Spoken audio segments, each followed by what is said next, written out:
Some towns carry memories the way old trees carry rings inside their trunks. Every season adds another layer. But the past never truly disappears. People learn to live beside old stories, even the painful ones. And that was the quiet truth, waiting in the air, the morning Daniel came back.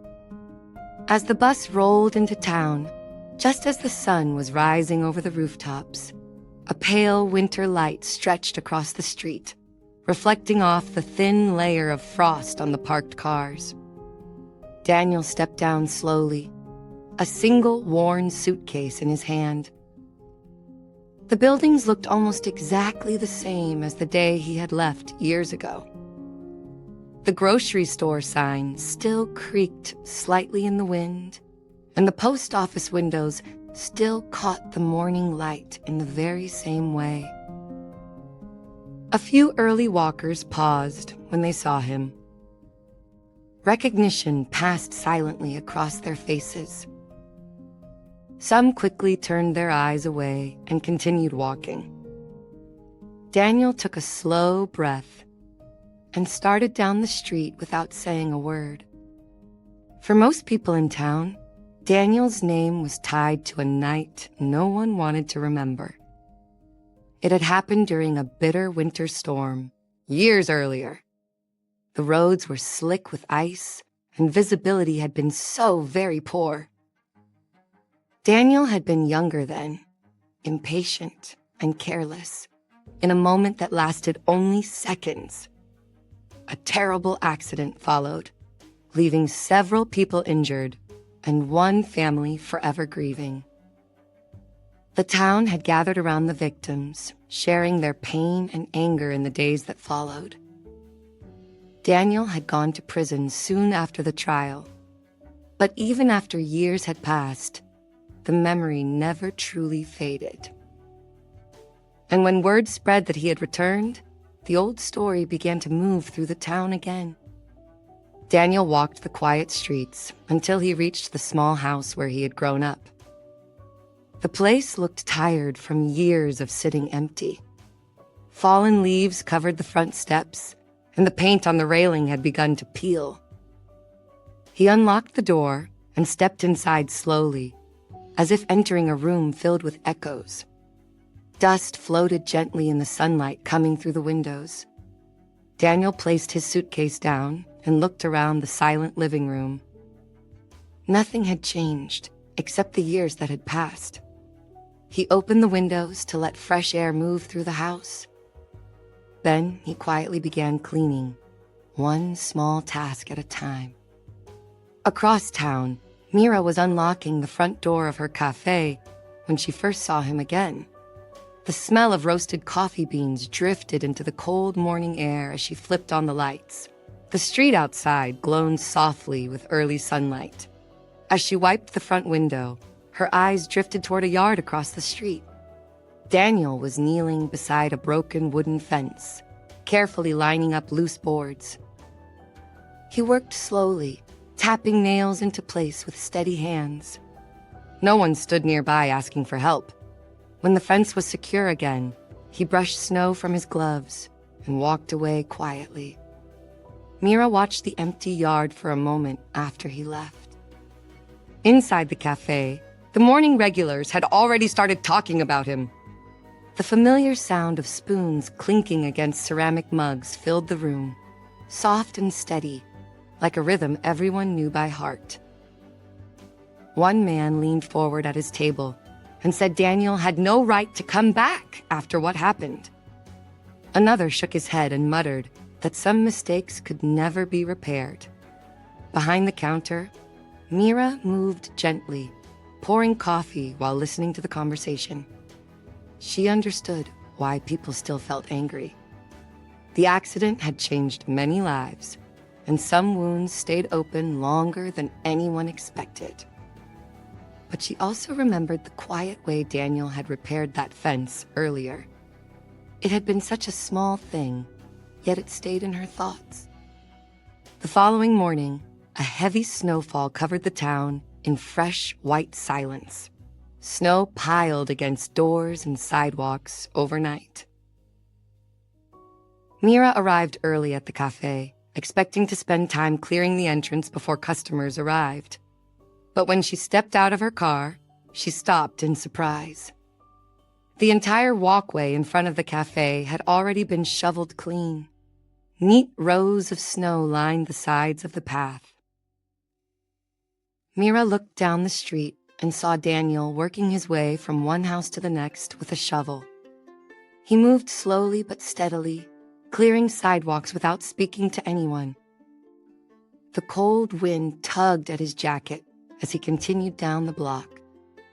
Some neighbors noticed him too, though most didn't approach. A few people watched quietly through their windows. Others pretended not to see him at all. Daniel didn't ask for thanks, or even glance toward the houses he helped. When he finished one walkway, he simply moved on to the next. His breath formed small clouds in the freezing air as he worked. The morning sunlight slowly brightened the street. Mira stood at the cafe door, holding a warm cup of coffee, watching him from across the road. Something about the scene felt simple and sincere. Later that afternoon, Daniel stopped at the grocery store to pick up a few basic supplies. As he stepped into the parking lot, a man approached him with a tense expression. The wind carried the faint smell of snow through the air. "You think you can just walk back into town like nothing happened?" the man said sharply. A few nearby shoppers slowed down to listen. Daniel stood quietly with his hands in his coat pockets. After a moment, he nodded slightly.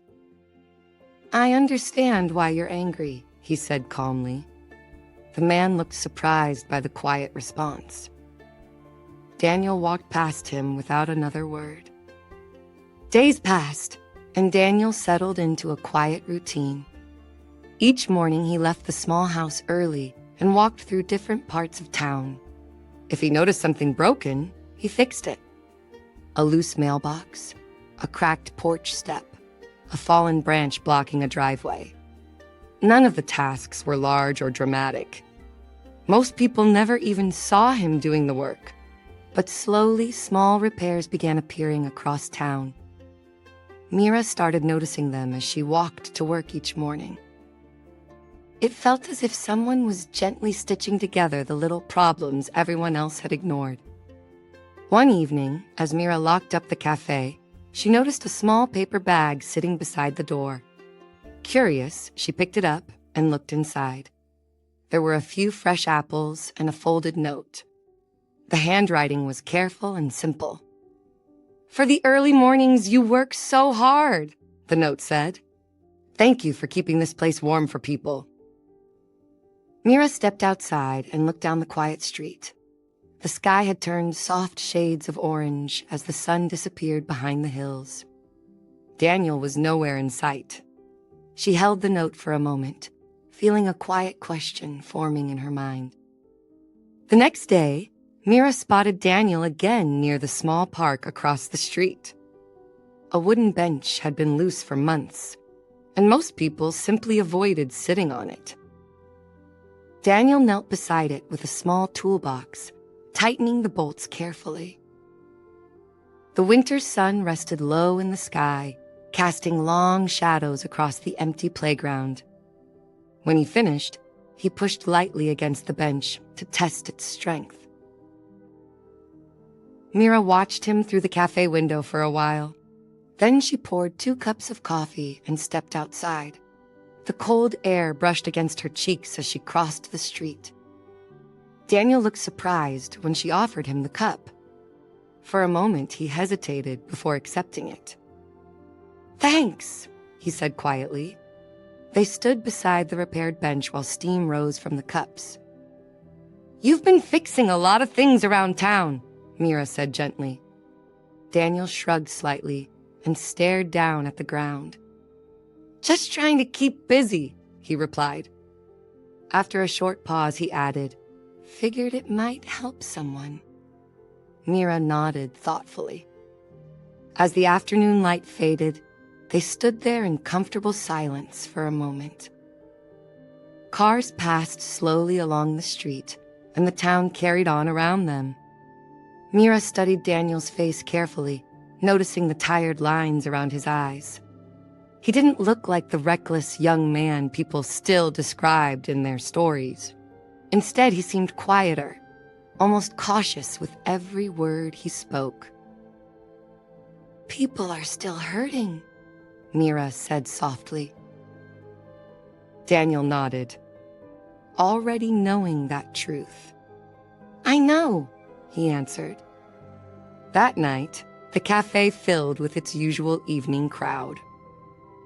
Conversations flowed easily between tables, but Daniel's name appeared again before long. Someone mentioned seeing him in the park earlier. Another person muttered that fixing benches didn't change the past.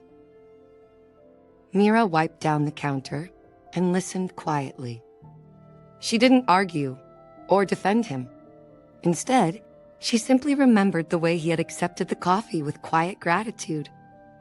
Sometimes, people showed who they were, not through big speeches, but through the small choices they made when no one was watching.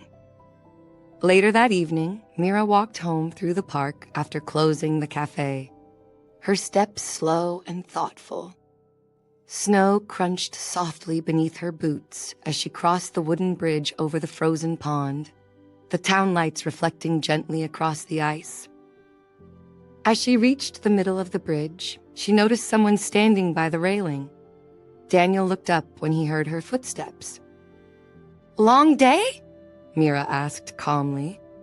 Daniel gave a faint nod and looked back across the frozen water. "Most days are quiet," he said, "but quiet can still feel heavy." They leaned against the railing for a while, watching the cold night settle over the town. After a long silence, Daniel spoke again. "There isn't a day I don't think about that night," he admitted quietly. Mira didn't interrupt. "Prison gives you a lot of time to think," he continued. "Every decision, every second you wish you could change." His voice stayed steady, but the weight behind the words was clear.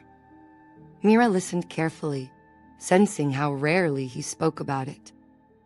As the soft wind brushed along the pond, Daniel's voice settled into the quiet. "I know I can't undo what happened," he said after a moment.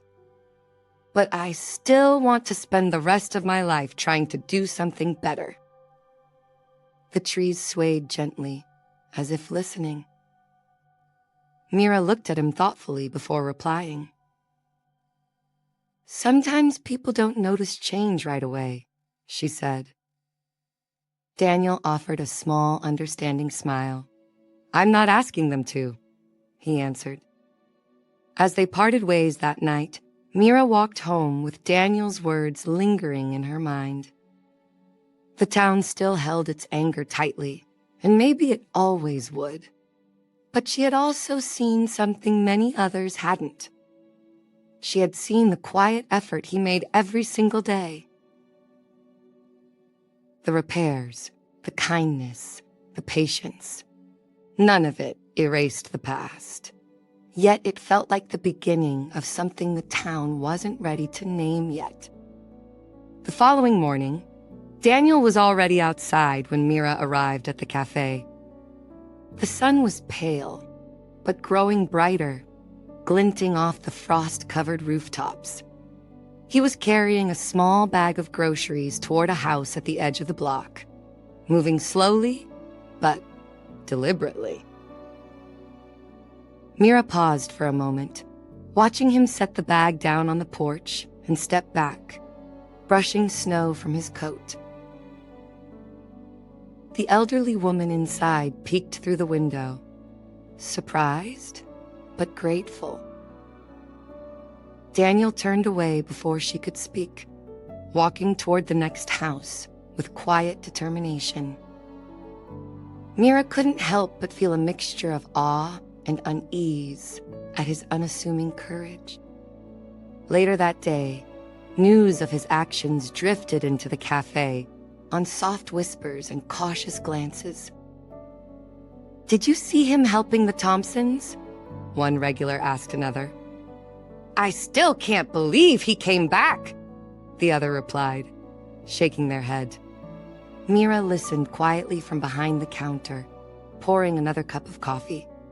Some customers refused to even speak his name, while others admitted they were watching carefully, uncertain whether to believe in his change. The town's reaction was a gentle mix of curiosity, suspicion, and tentative hope. And Mira felt a strange warmth as she watched the conversation, knowing that some hearts were beginning to soften, even if only a little. That evening, Mira decided to take a longer walk through the park after closing. The air was crisp, and the snow sparkled under the glow of the streetlights. As she crossed the small wooden bridge near the pond, she noticed Daniel standing alone, staring at the ice. His breath rose in gentle clouds, and his hands were tucked into the pockets of his worn coat. Mira approached slowly, feeling the quiet weight of the moment. "It's peaceful out here," she said softly. Daniel glanced at her and nodded. "It is," he said. "Sometimes quiet is what we need most."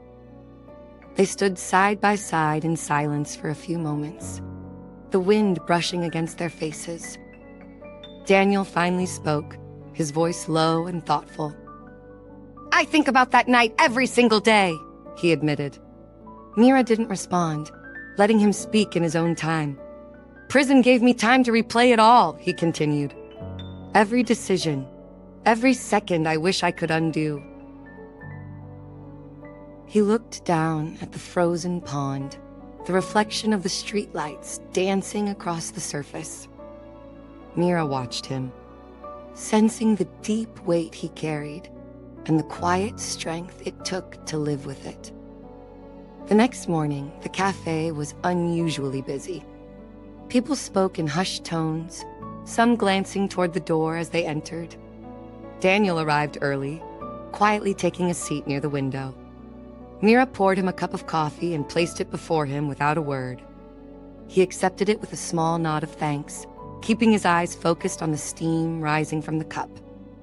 Some regulars frowned, others whispered, but no one said anything to him directly. Mira noticed the tension in the room and silently admired his composure. Despite the scrutiny, he remained calm, steady, and quietly present. Over the following days, Daniel continued to move quietly through the town, seeking out small ways to help. He repaired a broken swing in the schoolyard, shoveled snow from the sidewalks of neighbors who couldn't manage it themselves, and left small meals or notes for people without expecting acknowledgement. Most townspeople still avoided him, but some began to notice his consistent efforts. Mira watched him from the cafe whenever she could, admiring the way he kept at his quiet work without seeking approval or recognition. Slowly, the rhythm of his actions began to shift the mood in the neighborhood, little by little. One afternoon, a confrontation occurred that the town had been anticipating. On the grocery store sidewalk, a man who had been deeply affected by the accident stepped directly in front of Daniel. His face was tight with anger and hurt. "You shouldn't be here," he said firmly, his voice trembling with emotion.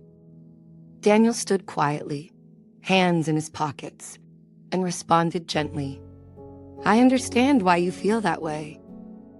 The man looked taken aback by the calm acceptance in his voice. Daniel offered no further argument and walked on, leaving the man staring after him, uncertain how to respond. A few days later, Mira found another small bag beside the cafe door. Inside were baked goods and a note that read, "For your early mornings, keeping the town warm in ways you may not notice." She smiled, recognizing Daniel's careful handwriting. It was not a grand gesture, but it was unmistakably thoughtful. Mira felt a quiet sense of hope swell in her chest. Even though most of the town was still wary, the small acts of kindness were beginning to tell a different story. Perhaps people could change, one day at a time. That evening, as the sun set behind the hills, Daniel was seen helping an elderly couple carry firewood into their home. The light of the setting sun painted the street in soft gold, highlighting the careful attention he paid to each stack of wood. Mira watched from a distance, her breath rising in gentle clouds. He didn't ask for recognition. He didn't speak unnecessarily. He simply moved with quiet purpose. For the first time since his return, she sensed that some townspeople might slowly be shifting their perception of him, even if silently. The night grew colder, and the streets were mostly empty. Mira lingered outside the café, reflecting on Daniel's presence in town. She realized that he had not come back to seek forgiveness directly or demand acceptance. He had returned simply to live, to act, and to make small changes wherever he could. These gestures, while modest, carried weight far beyond their size. Mira felt a warmth in her chest, realizing that even in a town full of old memories, kindness had a way of cutting through anger, slowly, almost imperceptibly. That same evening, just as Mira was locking the cafe door, a thin wisp of smoke caught her attention. At first, she thought it might be someone's chimney, but the smell quickly grew sharp in the cold air. Down the street, orange flames flickered against the windows of a small house. Panic rose in her chest as she realized the elderly couple who lived there might still be inside. Neighbors were already gathering, calling for help, shouting directions. Before anyone could react further, a figure dashed through the snow toward the burning house. It was Daniel. Without hesitation, he ran straight to the front door, pulling his coat over his mouth as smoke poured out. "Wait for the fire department!" Someone yelled, but Daniel didn't pause. The flames crackled hungrily around the porch as he disappeared inside. Mira froze on the sidewalk, her heart hammering against her ribs. Every second felt like an eternity as she watched the fiery glow flicker through the windows. Then, just as fear threatened to overwhelm her, a shadow emerged. Daniel carried the elderly woman carefully in his arms, her face pale but alive.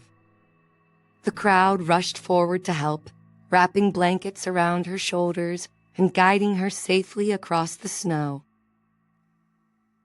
Daniel didn't stop for rest. He turned back toward the house, braving the thick smoke once more.